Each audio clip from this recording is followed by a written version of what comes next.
Welcome to this panel, which is not for the faint of heart. My name is Lila Denning. I'm the acquisitions coordinator for the St. Petersburg, Florida Library System, and I'll be moderating this session. I'm going to tell you a little bit about our panelists and their latest books. We have Alice Crespo, whose latest book is A Feast for the Eyes from Peachtree Teen. This is a page-turning queer supernatural thriller where four teens must track down a local cryptid that's feeding off secrets before their own hidden truths are exposed. Codie Crowley, whose latest is Body Count from Disney Hyperion, which is a queer feminist YA horror slasher novel about one prom queen who's celebrating at the Jersey Shore and one monster who will keep killing until her wishes are paid for. Rebecca Mahoney, whose latest is Thrall from Hyperion Avenue, about a young woman looking for a transformative college experience. She's bitten by a vampire and must team up with his other living victims to hunt him down.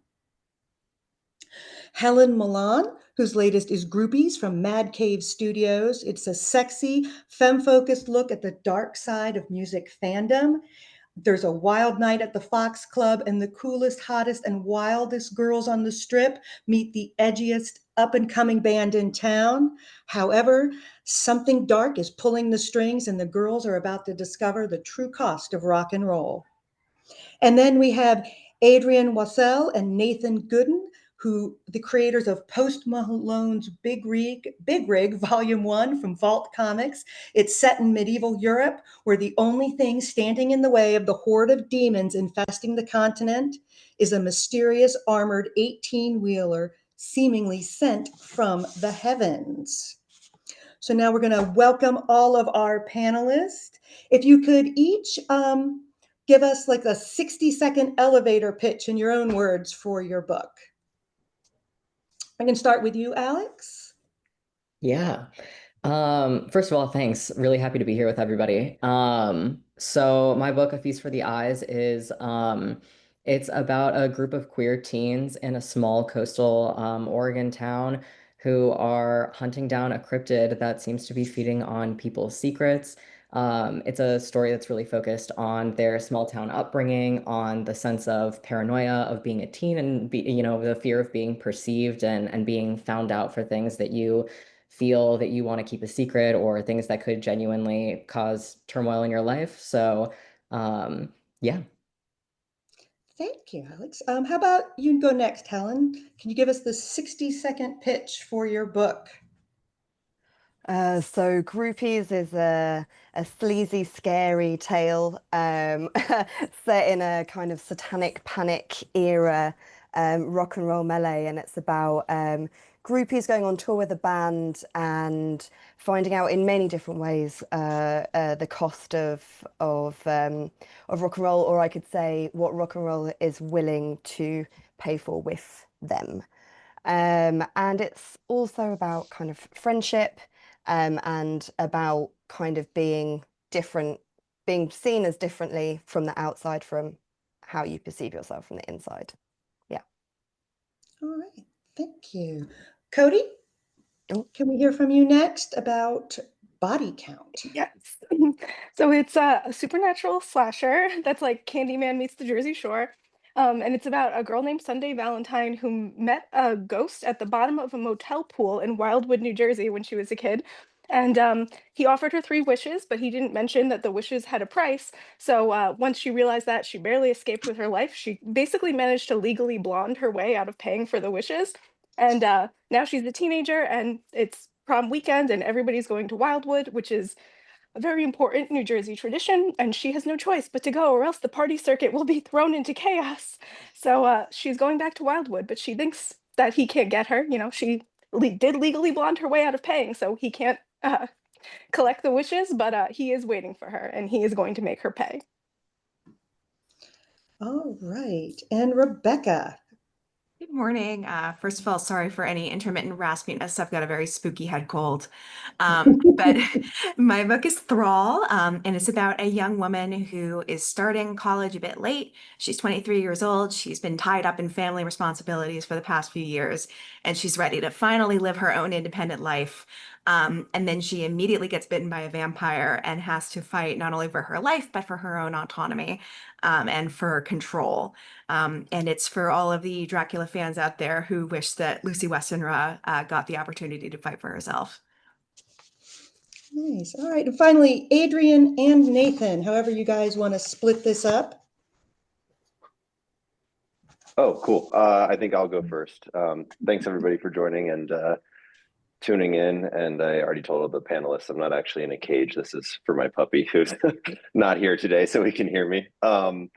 So Big Rig is the story of Europe in medieval times. It's the Dark Ages. Hell is invading Earth. Hordes of demons are plaguing the continent, and a secret sect of the Knights Templar called the Six Petals prays for a holy weapon. But what crashes to Earth instead is a giant 18-wheeler, seemingly sent from the skies, from the heavens above.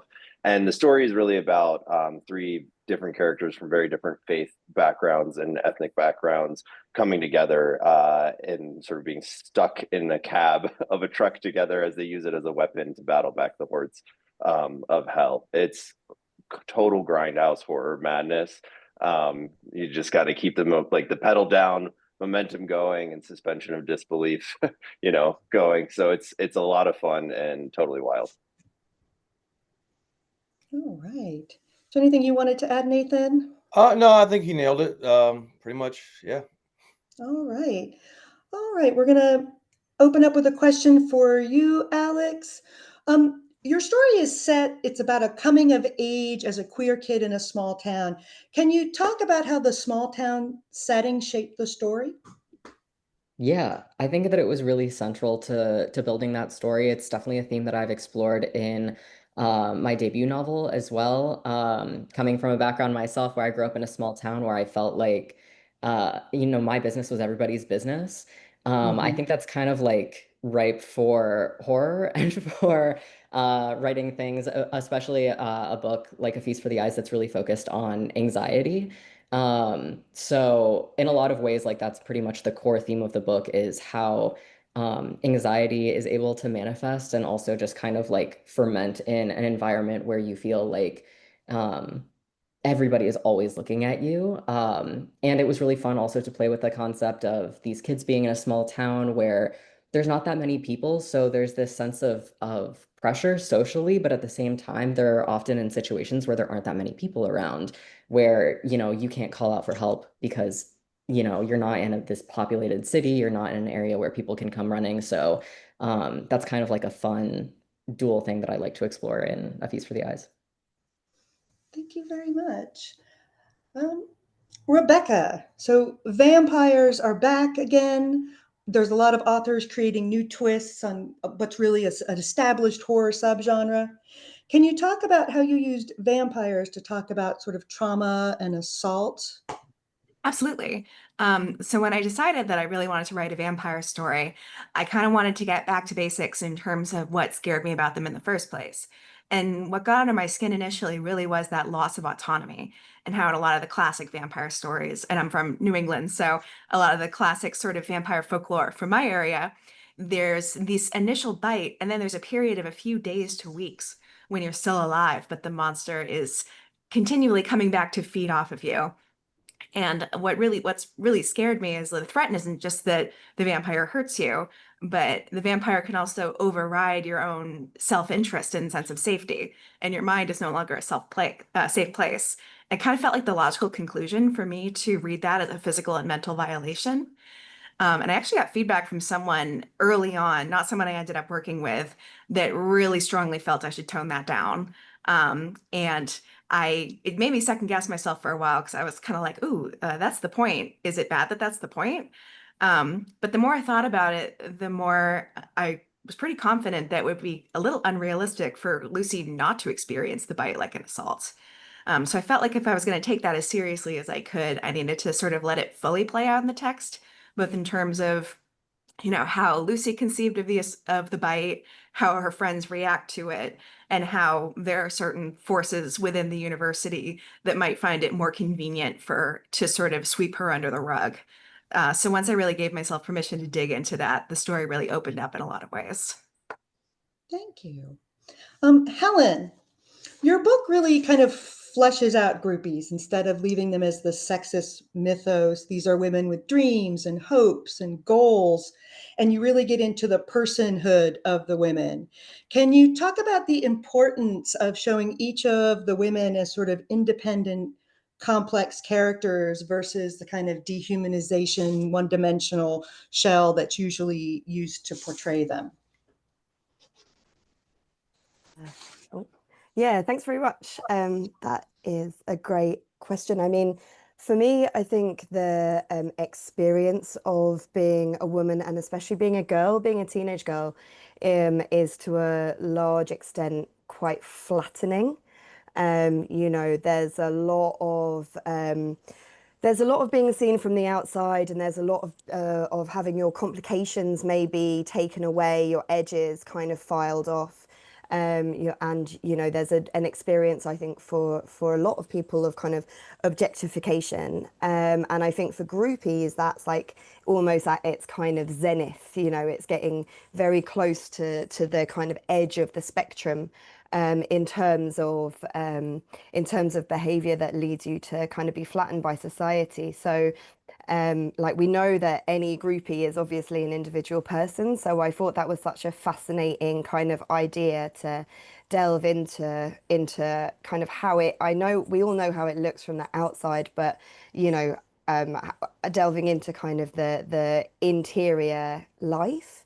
So like in the series, like in the chapters, we start with the kind of almost famous you could say, the most Cameron Crow'd of the groupies, the most naive and romantic. And then we try to disavow the reader again and again of the things that they think they know about each new groupie who has the narrative reins in the course of the later chapters. And for me, that is the core of the whole story. Is about kind of complicating the picture of these girls, and all girls in a way, as much as possible. All right, thank you very much. Codie, what I'd like to ask is, slashers have a dark humor about them. It's part of what people who are big fans of that subgenre really love. Can you talk about how you work dark humor into body count? I feel like kind of everything that I do has dark humor, so it just like worked well for me. And I feel like even if it wasn't like a convention of the genre, I would have been silly because that's just like what I do. My moon is in Aquarius, so like I'm allergic to being serious. So it just like worked out well. All right, and in a similar vein, Adrian and Nathan, there's clearly a lot of dark humor in Big Rig. It's clear we're supposed to have fun with the book and with the premise behind it. How did you guys work humor into it, and what role do you think how humor works in the book? I think a lot of the humor stems from one of the three main characters, Etta, who's a witch and is shoved into a cab of a truck with a former excommunicated priest. So you can imagine there's a lot of opportunity for disagreement there. And she's so much an antagonist. She's a teenager as well, so she likes to poke at people constantly, and so she's always trying to get Trucker to confront some of the inconsistencies in his belief system at the moment that hell is actually invading Earth. So that's really fun. And Nate's done an incredible job drawing it. So maybe Nate, you want to talk a little bit about bringing that humor to life? Yeah, for me, a story like this needs a bit of humor, especially dark humor, because you're surrounded by so much war and death and trauma and things like this that like you really need chance to breathe a little bit. And like Adrian said, it's a at the core of the story of all the madness and everything, the core of the story is it's a road trip for three family members that are forced together into this cab and to take this long road trip together. And it's like, that has to have humor in it. And then it's just it's a way to like break up the tension and also build the character of Edda, who she's a witch who, if from mythology, that the name Edda comes with this whole for careful readers, comes with this whole thing about lying and bending the truth and things like that. So you kind of have to, Adrian. She's a Norse witch, and the name Edda has significance there, given what an Edda is in Norse mythology, and just in the writings handed down. And yeah, it's kind of fun being on this panel, because it's like it comes around to Nate and I, and we're like, trucks, big trucks and demons. Edda's obsessed with a chainsaw, and she's excited to kill demons with it. So it's kind of funny. Thank you very much. Rebecca, we have a reworking of Lucy in your story. Can you tell us what about her as a character inspired you? One of the things I love about horror and about the horror community and horror creators is that we have a lot of interest in our classic texts. It's a great way to sort of get a window into the anxieties and blind spots of the era they were written. And then we get to sort of contend with those tropes and sometimes rectify them in our own work. And Lucy is really emblematic of this sort of woman in horror who does not survive and is usually the first to die and is sort of positioned as a more sexualized best friend next to a more virtuous heroine. And I think the response to that in our much more feminist horror landscape of today is why we're sort of living through a Lucy Weston renaissance. We have sort of a lot of reimaginings for her lately, and I'm very excited to be part of that. So I think the thing about her that stuck with me in particular is sort of what I was talking about earlier, where there's this period where she's bitten, Dracula's killing her. Van Helsing knows this, and he's unable to stop it because Dracula has this pull over Lucy, and because she's unaware of what's happening. Like, Van Helsing sort of sets up these garlic flowers in her room, and Lucy takes them down because she doesn't know what they're for. So she's sort of both preyed upon by Dracula and also not given the tools she needs to potentially protect herself. So the first sort of spark I had for this story was imagining, what if she was aware the entire time? What if she had allies who were sort of giving her the information she needed? And what if she got to sort of have this uphill battle after the bite to push back against the vampire's control? Thank you. Alex, what made you decide to create your own cryptid, and were you influenced by any existing cryptids? I think they're also having a moment now. Yeah, they definitely are. Honestly, I've always loved cryptids. One of my first like memories of being on the internet was looking at like old cryptozoology forums in like the early 2000s. So like I've just always had a fascination with that of like things that are out there and UFOs and stuff like that. So for me, the idea of writing a book where these teens are like hunting down a cryptid, I was like, oh, what an amazing opportunity to create my own rather than work off of existing lore. And I mean, like a lot of the other panelists' books, there's just like a wealth of folklore for me to dig into that already exists, and other like cryptid stories and monster stories in general to pull from for inspiration. So for me, it did kind of take a lot of upfront research where I was digging into like what makes a really good urban legend, what makes other cryptid sightings really compelling. So it was part of the reason why in my book there's sightings that are spread out over the course of decades. The sightings happen in like different ways and different contexts. It starts off in a situation where, it's the 70s, so people aren't texting about seeing a cryptid. People don't have cameras on them all the time. So all of this, like I took all of the lore and all of the research to try to build up my own cryptid that felt authentic and felt like something that could happen in anybody's town. Thank you. Adrian and Nathan, world building. So you have this over-the-top premise where you have an ex-priest truck driver in medieval Europe fighting demons. How did you work them together, or did you just sort of say they're going to be together and we'll see what happens? Well, our third much cooler co-creator, Post Malone, was the one who came up with this wild idea. So Nate and Post and I got to know each other, and we're sitting down and talking comics because he's had this idea for a comic book for a long time. And when he pitched it to Nate and I, he was like, "Look, I don't know if this is just too insane and nobody would ever make it." And my response was, like, Post, even if it wasn't you, I would want to make this book because it's so much fun. It's so grindhouse and wild, and it pulls together all of the elements of storytelling and horror that I love so deeply. And I think the thing that's so powerful about comics as a medium is it's the place where you can get away with almost anything.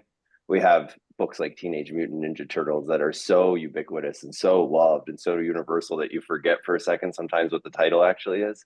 And that's what we're playing with here with Big Rig, is that same ability to get away with anything in comics. And so as wild and over the top as the premise is, it's also a chance to like bring in a bunch of new readers who are Post fans, which we've done successfully. The book sold like crazy, and it's really cool to see all these people who are like, "Oh, I haven't been to a comic book shop in 15 years," and they're going in and buying the book and then buying other books. So at its heart, it's this opportunity to pull people in and then hopefully deliver an actually compelling story around these three characters as they become, like Nate was saying, a sort of found family. So it was fun doing all the grindhouse elements, jamming everything in, but I think there is a heart. Nate, anything to add? Oh no, I think you nailed it. But yeah, that's why I love comics as a medium. I've always said it's a budgetless storytelling medium. It's like, you can go as far as you want with the creature designs. There is no budget. There is no set design pieces. There's no budget for anything. So it's like you can go as far as you want to go. And I think that's what this book was about, was how ridiculous and fun can we make this? Well, there is sort of a budget, which is Well, but no. But I was also going to say, but also Nate makes it seem budgetless because the man can draw anything and make it compelling. Like 200 pages of a rig and making every shot look cool is actually pretty tricky, and Nate crushes it. So just kudos to my collaborator here. Thank you so much.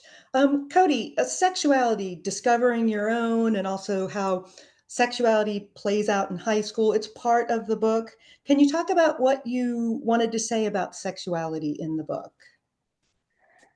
I think I almost wanted to say that it doesn't matter that much, which is like it sounds messed up, but like when I was a teenager, I was really confused by the fact that like gender was not an important factor in what attracted me to people. I was attracted to people for like kind of who they are, or like some kind of weird little trait that they had. And I remember in my AP Psych class when I was in high school, they talked about the Kinsey scale. So I like went home and like pulled up ye old internet and like asked Jeeves a Kinsey scale test, and it kept like giving me an error message and being like, "You're inputting incorrectly." And I'm like, "How? I'm answering it honestly." But then I realized that it was just like asking me about opposite or same sex like questions, and I was like, that doesn't matter to me. Like that's not what's important.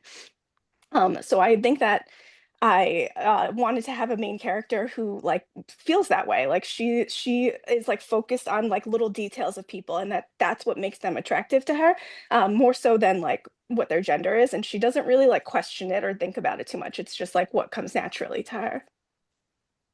Thank you very much. Helen, so you'd mentioned the satanic panic and a sort of pulp horror sense drives part of the horror in the novel. Can you talk about the satanic panic and that aspect of the story?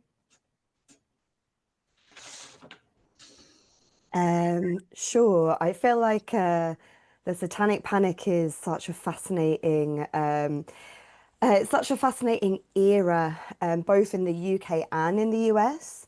I mean, we had like a slightly different panic from you guys, but we had this kind of permeating dread, like they're coming for your children, and this kind of underlying sense that that kind of just below the world, there's another darker world, and it's just waiting for its opportunity to come and grab your kids and grab your girls, if they aren't virtuous.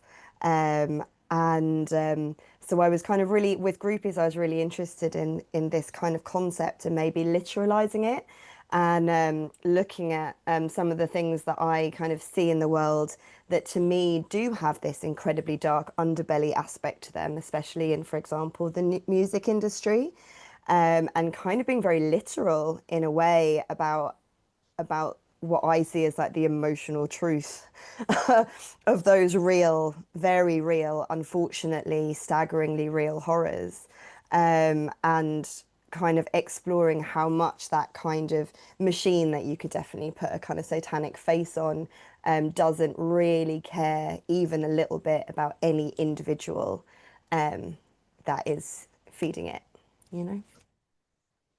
Thank you very much. All right, we'll go back to Alex. So there's a theme in the book of, kids solving something, finding something out on their own, but still they're leaning on each other. You've mentioned it a few times, but can you talk a little more about the chosen family aspect of the book and how does that impact the story? Yeah, definitely.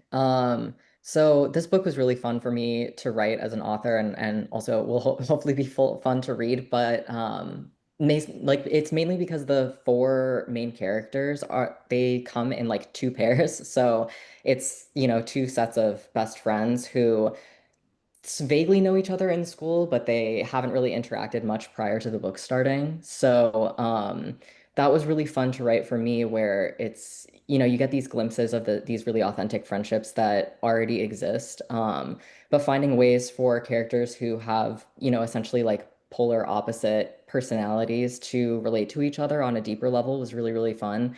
And I think that's also really important for me as a writer of queer novels, and especially queer YA novels, that I think that resonates a lot with my readers, and it resonates with me certainly as a queer adult to be able to, um, you know, navigating the world, and especially with a book like this that's so much focused on hiding things and potentially like being outed and addressing those sorts of themes.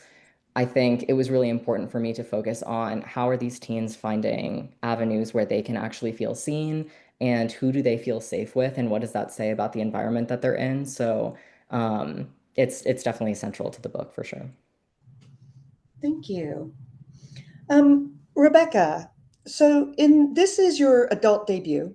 Your other books were for the teen book, the Valley and the Flood, and the Memory Eater. Can you talk about the transition from writing for YA and middle grade versus writing an adult title?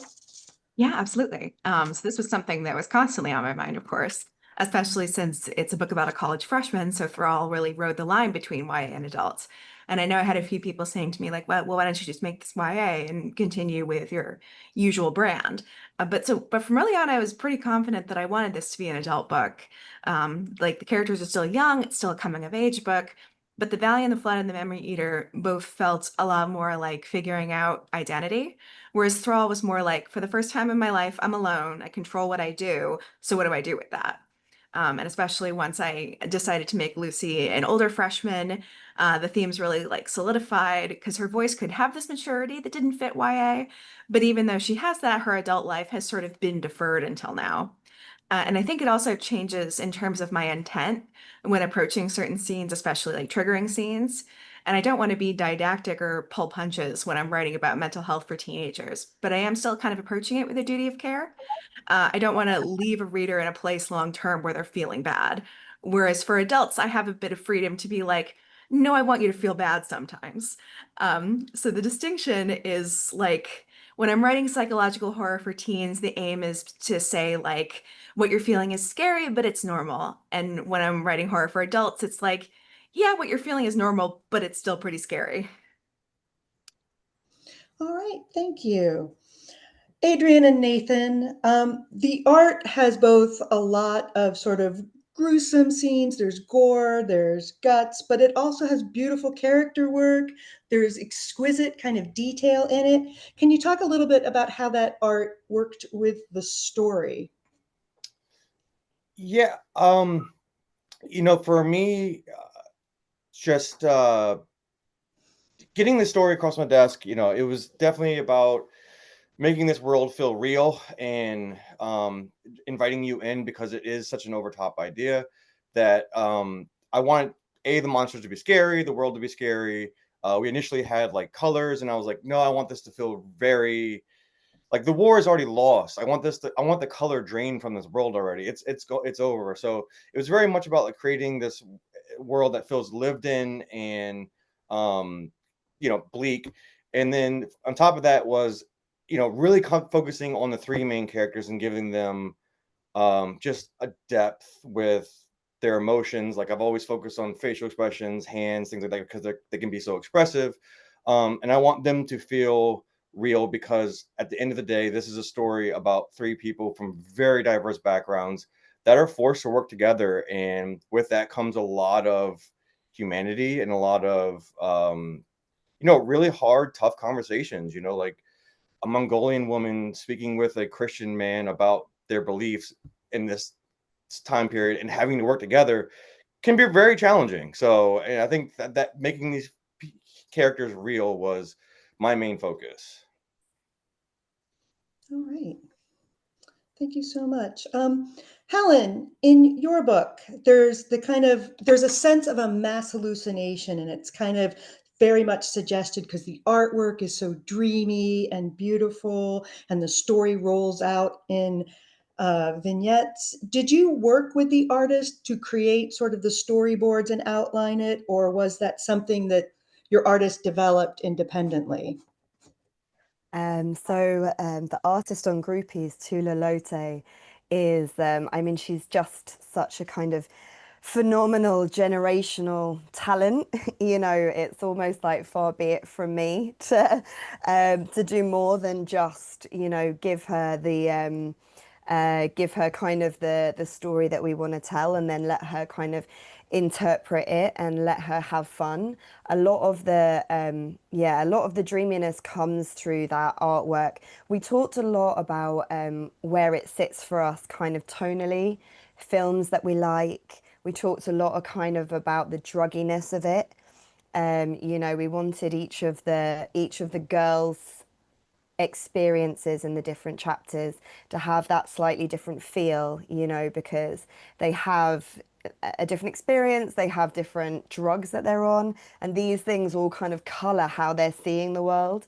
So when the art is, at its most kind of abstract, and you have kind of panels bleeding into each other and all this sort of stuff, that tends to go along with a big amount of psychedelics being taken in the story. So we wanted it to be quite kind of experiential. When it comes to working with Tula Lote, she likes her scripts to be quite loose. She likes quite a lot of freedom. She has an amazing process that leads her in all these kind of different directions. Are kind of quite many layered in the way that she works. It's quite a progressive kind of process. It's a really exciting way to work. I really enjoy it. Thank you. Codie, so slashers, they all have the final girl. How does that slasher trope work with the feminist message of your book?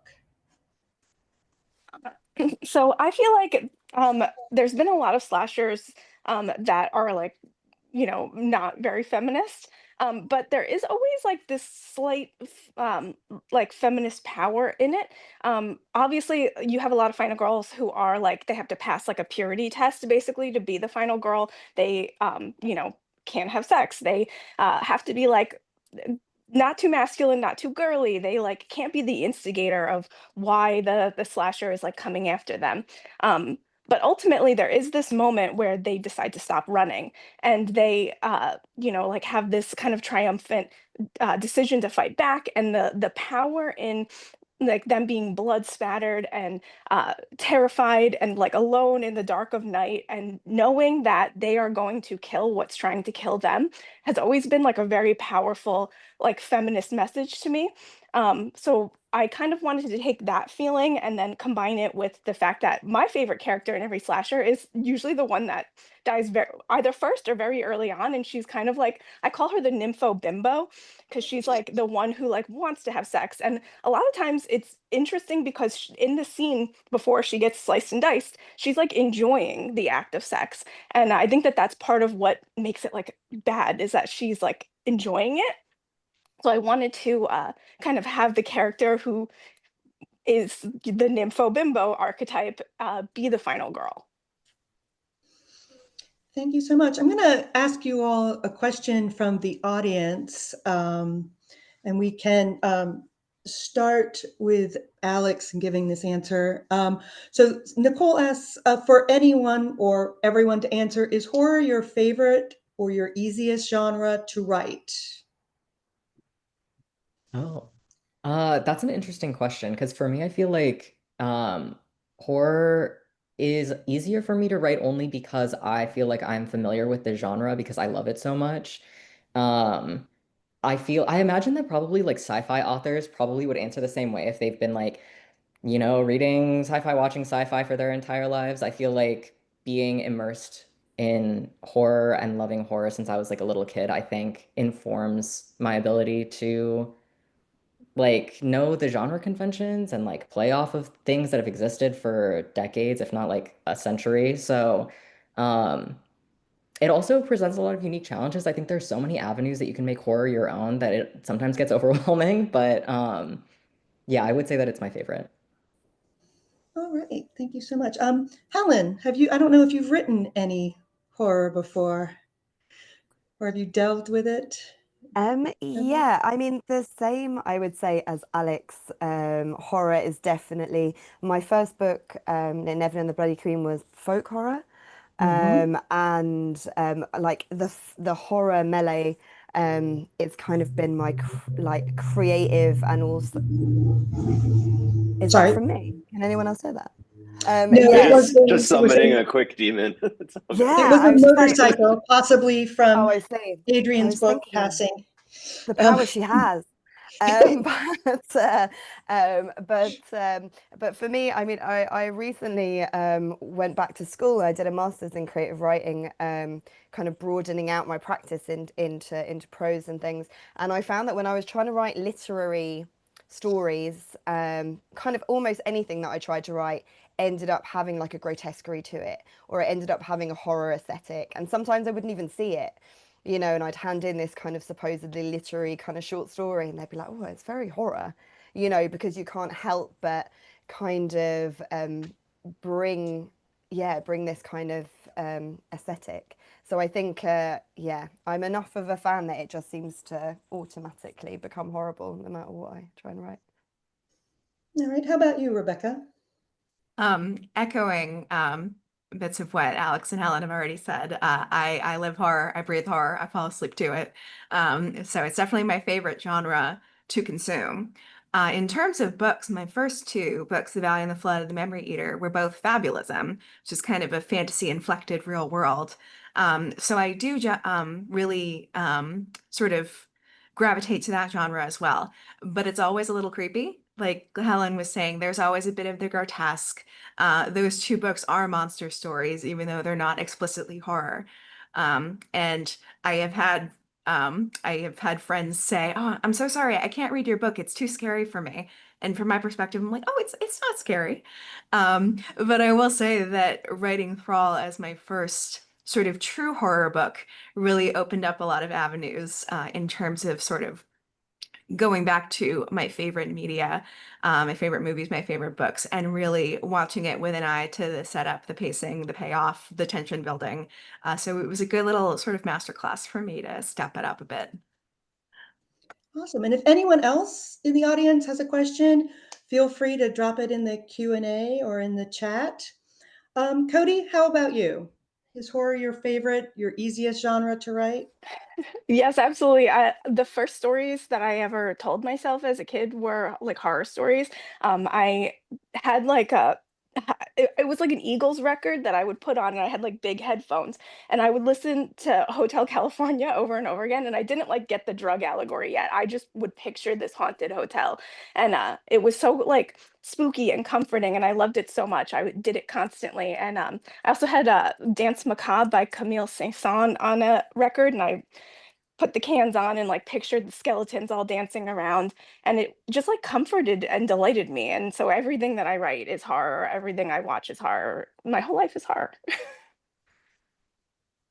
Awesome. Adrian and Nathan, you can go in either order. How do you guys feel? Is horror your favorite genre to write or draw, or the easiest for you to approach? At the risk of sounding like a broken record, yes, definitely. My whole life is steeped in horror. I'm also the editor-in-chief of Vault Comics, and so I adore all genre fiction. I think that often throughout my life, I've gravitated toward genre fiction. Something about it feels like, especially in the present sort of grotesquerie of the world today and absurdism of the world today, genre fiction somehow gets me closer to the truth emotionally, as a reader and then also as an author. And horror, of course, is my favorite. I'm not supposed to have a favorite child, but it is my favorite and always will be. I have consumed horror voraciously for as long as I've been alive, watching movies I definitely should not have watched at way too young of an age. And so, like everyone else on the panel here, even when I'm writing or working on genre fiction that is not necessarily horror, there are elements of horror that sort of infect the narrative. And the final thing I'll say, though, is to go all the way back to that original question: is it the easiest to write? No, I love it, and it's definitely my favorite, but I don't think it's the easiest. I think horror, like comedy, has a kind of silent contract with the reader, where there's a really clear barometer for whether you're failing or succeeding, and that is, are you afraid? Are you laughing? Are you and so with horror, it's different from subgenre to subgenre. Grindhouse is obviously a little less interested in creating like an oppressive atmosphere and a creeping dread, but it is nonetheless horror. You have to create these moments that genuinely discomfort the reader, and that usually requires pushing on some boundaries people don't always feel comfortable with pushing on. And so it's not always the easiest. I love it greatly, but sometimes, you can tell really fast when you're failing because not everybody's scared. Nathan, how do you feel about drawing horror versus other kinds of genre fiction? So I'll say, from the art side, it's definitely not the easiest to draw. And I will say horror in my life, it chose me more than me choosing it. Like I grew up with older brothers that used to love to terrify me with scary movies. And so like it's always been chosen for me. Like even now as a co-creator on a lot of books, I started with fantasy, and then literally like one after another, every co-creator was like, I have this idea for a horror book. I have this idea for a horror book. I have this idea for a horror book. So I feel like horror chose me, and I just love it. Awesome. There's a great comment made by somebody in the chat talking about how horror is such a great medium for metaphor and for looking at social issues through the lens of horror. I think we get a little bit of that in all your books, even in Big Rig with the Grindhouse. There's still some, talking about social issues. If you look at who survives and who doesn't survive and all, does anyone have anything, because I think you get that in all of your books. Obviously, Codie, yours with the feminist message in it. Do you think horror makes it easier to talk about those issues? Yeah, absolutely. I feel like I've noticed a lot of just marginalized people in general are really drawn to horror, and I think it's because like a lot of people experience the world as a scary place, and horror almost like is comforting because it's like, yeah, that's how I feel. Like I feel like I'm running from a slasher every time I'm walking home from work. So I think that there is like this kind of comfort in being able to make like a fantasy version of what you already feel. Yeah, I was just gonna echo Codie and say I think it's like deeply cathartic because you know that the book comes to an end, right? There's a conclusion, and so it's this space that you get to go into and experience real terror, and push on those boundaries and themes, and then you can step away from this. You can't step away from the world, but with a book, it gives you that sort of power to get in and experience it, and then at your own pace, and then conclude and have this deep, incredible catharsis of tackling stuff that ranges from trauma to joy. That's what horror does. Mm-hmm. Alex, is that something that you found when you're working in your book as well? Because there was a lot of that woven into the story in your book. Yeah, definitely. I feel like that catharsis, I think, comes twofold. I think writing queer stories,